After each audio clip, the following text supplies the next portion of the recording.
Bismillahirrahmanirrahim. Assalamualaikum warahmatullahi wabarakatuh. Waalaikumsalam warahmatullahi wabarakatuh.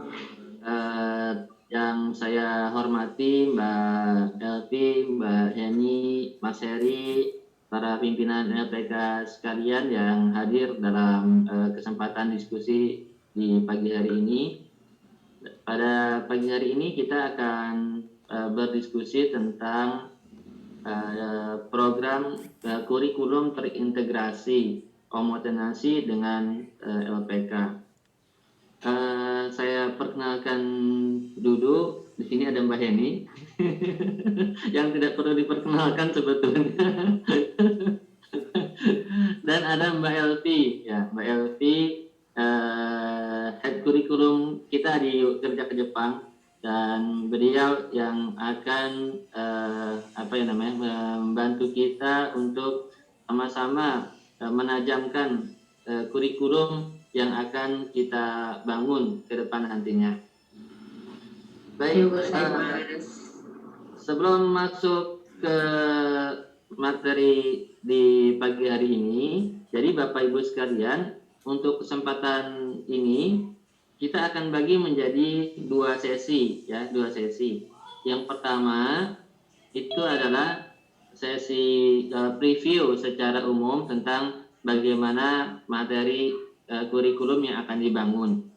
Kemudian yang kedua, untuk sesi diskusi kami akan siapkan setiap pekan satu kali, tapi LPK-nya berbeda-beda, begitu ya. Dan khusus untuk hari ini adalah segmennya LPK Manabu Insan Mulia dan LPK Kaji dari Sumedang, gitu ya. Untuk berikutnya pekan depan itu ada segmen lagi, sebagaimana yang saya sampaikan, materinya sudah berbeda-beda. Kenapa demikian? Karena kami ingin memberikan spesialisasi kepada teman-teman LPK sekalian, supaya nantinya semuanya kebagian insight-nya, ya, kebagian bahan materinya, gitu ya. Dan dari semua materi ini yang teman-teman bahas, kita akan jadikan satu muatan usulan kurikulum yang nanti terintegrasi dengan kurikulum program homogenasi, begitu. Nah, baik, sebelum melanjutkan diskusi kita di pagi hari ini, jadi sebagaimana tadi saya sampaikan, sesi pertama ini kami akan berikan arahan tentang bagaimana sih ke depan kurikulum ini. Kemudian nanti Bapak Ibu sekalian, mohon maaf karena segmennya kami bagi-bagi. Jadi setelah sesi satu ini, Bapak Ibu bisa meninggalkan room meetingnya. Kemudian nanti yang tinggal adalah LPK Kaji dan LPK Manabu Insan Mulia. Begitu ya. Jadi kita lihat secara umum garis besarnya akan seperti apa wujudnya. Nah, begitu. Yang pertama saya silakan ke Mbak Heni dulu. Silakan, Mbak. Selamat pagi Bapak-bapak semua, Bapak-bapak dan dua Ibu, termasuk saya. Assalamualaikum warahmatullahi wabarakatuh.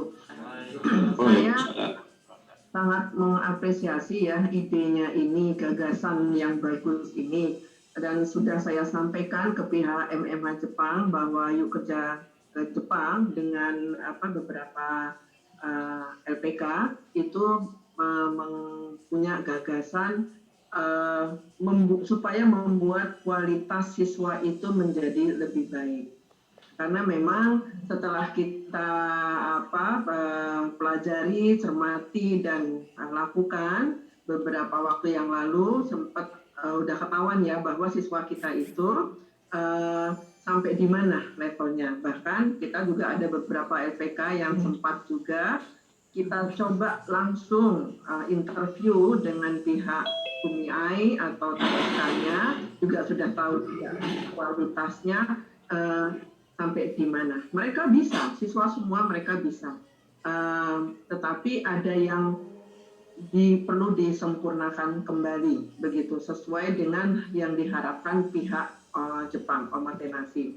Nah, saya sangat senang banget ke beberapa waktu yang lalu Pak Ahmad itu mengatakan Pak Pak Ahmad dengan teman-teman mau membuat seperti ini, ide seperti ini itu luar biasa banget begitu. Jadi monggo aja beberapa minggu ke depan kita akan terus ketemu, kita godok ide-ide tanpa merubah kurikulum LPK masing-masing, tetapi apa yang kurang ditambahin, apa yang sudah kelebihan ya sudah didiamkan. Kalau bisa di-share ke tempat yang lain supaya semua siswa kita itu kualitasnya bagus dan pergi semua, berangkat semua kerja ke Jepang. Begitu. Demikian Pak Ahmad. Baik, terima kasih banyak Mbak Heni. Mungkin yang berikutnya saya mau kasih waktu 2-3 menit ke Mbak Elvi untuk menyampaikan preview. Silakan. Mbak Elvi ini teman-teman sekalian, Mbak Elvi adalah mitra Depdiknas. Mitranya Nadiem Makarim. Sebelum Pak Nadiem Makarim siapa tuh? Sebelum Nadiem Makarim, sopo ya? Sopo jenenge Mbak? Ya udah. Saya tahu Pak, saya tahu. Heri Stiono Pak. Sekarang ada di Pamulang itu Menteri Dikbud yang lama Pak. Jadi Mbak Elvi adalah mitranya Kementerian Pendidikan untuk program vokasi dan pendidikan LPK. Ya, jadi Mbak Elvi paham betul tentang bagaimana kurikulum dan target pendidikan di LPK. Nah, dari beliau kita nanti akan sama-sama mendapatkan insight sebetulnya target yang kita inginkan itu keberatan, terlalu ringan, atau apa ya namanya akan bisa dijangkau begitu ya. Begitu. Jadi kita akan dapat banyak insight dari Mbak Elvi. Silakan Mbak. Iya, terima kasih Pak Ahmad, terima kasih Bu Eni dan Pak Heri. Minasan ohayo gozaimasu. O genki desu ka? Ya, semangat ya, tetap semangat. Jadi kita insya Allah masuk ke suatu tahapan baru lagi agar membuat anak-anak kita, siswa kita lebih sukses ya, lebih bisa diterima oleh user di sana. Nah, seperti arahan tadi Bu Eni dan Pak Ahmad, kita di sini ingin sama-sama melihat karena kebetulan ya alhamdulillah ya. Yuk Kerja ke Jepang ini diminati lulusannya oleh Jepang. Jadi kita mau sharing deh sama-sama kenapa kok Yuk Kerja ke Jepang ini dan diminati di sana, apa sebabnya. Jadi kita sharing sama-sama deh apa di masalah di kurikulum atau masalah di hal-hal lain, kita samakan aja biar kita sama-sama sukses bawa nama Indonesia terutama ya. Dalam hal ini kami di sini cuma membantu kan ya gitu ya Pak Ahmad ya Bu Eni, membantu agar semuanya bisa standar insya Allah begitu. Gitu aja mungkin dari saya sedikit. Saya sih intinya akan melihat saja, mengamati saja senjata dari bapak sekalian di sini, senjata untuk menggolkan siswa-siswa kita kepada user. Demikian dulu dari saya, insya Allah nanti di akhir sesi mungkin saya bisa sedikit berkomentar. Selamat berpresentasi, selamat sharing, semoga kita mendapatkan hasil yang baik. Terima kasih Pak Ahmad, Pak Heni, Bu Eni, dan Pak Heri. Baik, terima kasih banyak Mbak Elvi dan teman-teman sekalian. Sebagai arahan dari kami bahwa bagaimana sih profil kurikulum yang akan kita bangun. Nah, jadi ada 4 hal di dalam kurikulum yang akan kita bangun nantinya. Yang pertama, bahwa kurikulum ini akan meluluskan siswa kita untuk lulus JLPT atau JFT N4 minimal. Jadi targetnya berubah ya, N4 minimal, begitu. Bahkan Mbak Elvi sampaikan ke kami di tim bahwa seharusnya teman-teman yang ada di LPK minimal lolosnya adalah N3. Jadi bisa lolos N3 dalam waktu 6 bulan di LPK. Itu yang pertama. Jadi Pak Dani jangan garuk-garuk kepala begitu dong Pak.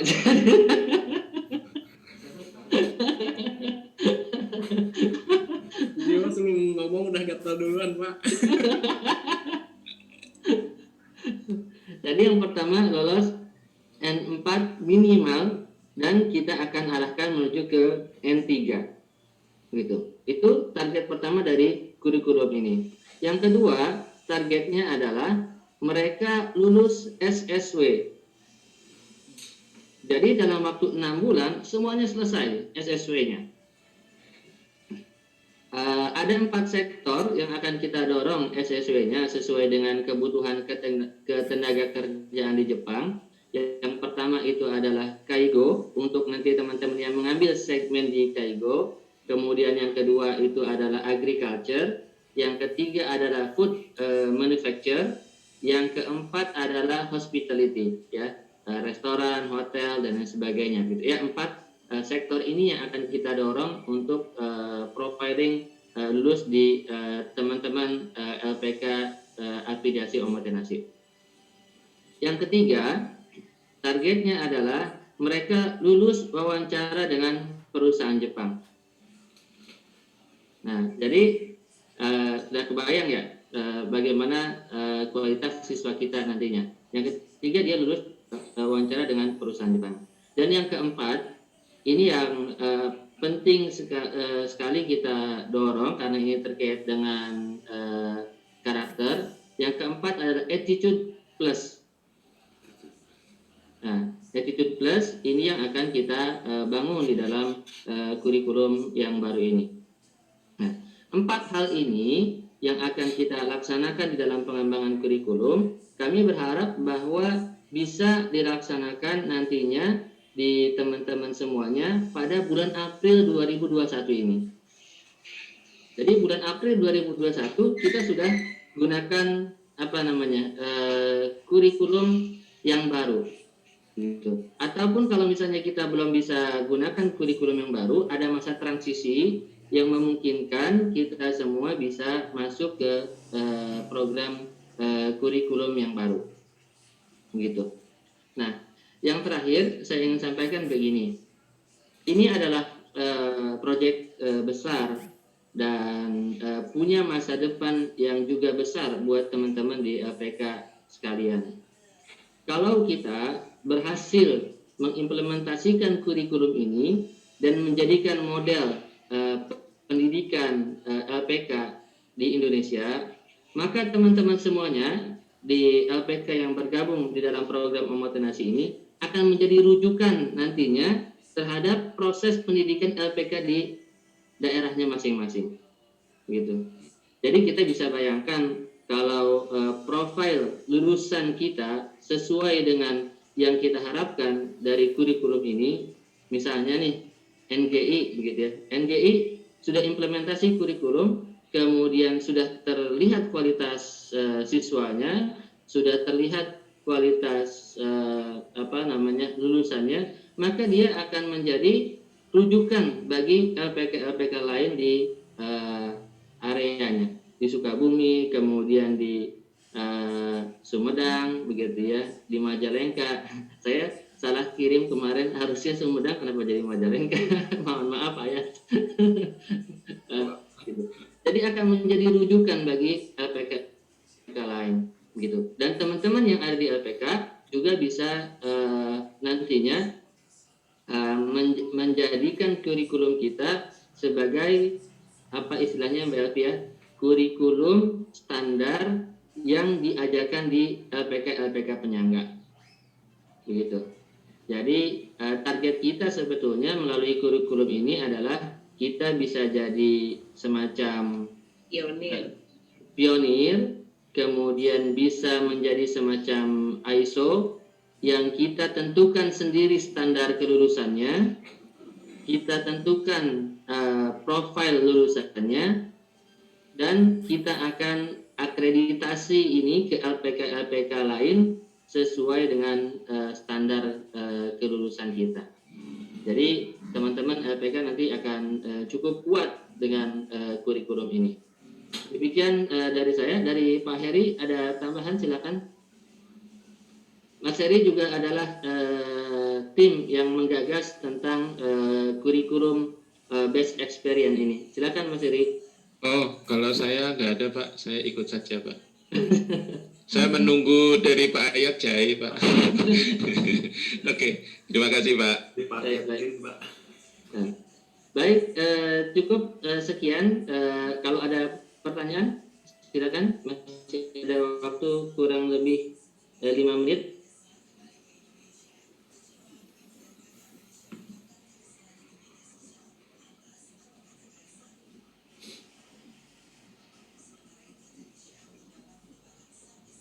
Tidak ada, cukup ya teman-teman sekalian ya. Baik, karena kami akan masuk per segmen, kami mohon maaf untuk bapak-bapak bisa meninggalkan room meeting, dan nanti dalam sesi ini adalah sesinya LPK Kaji dan LPK Manabu Insan Mulia. Sampai jumpa di pertemuan berikutnya ya. Terima kasih banyak.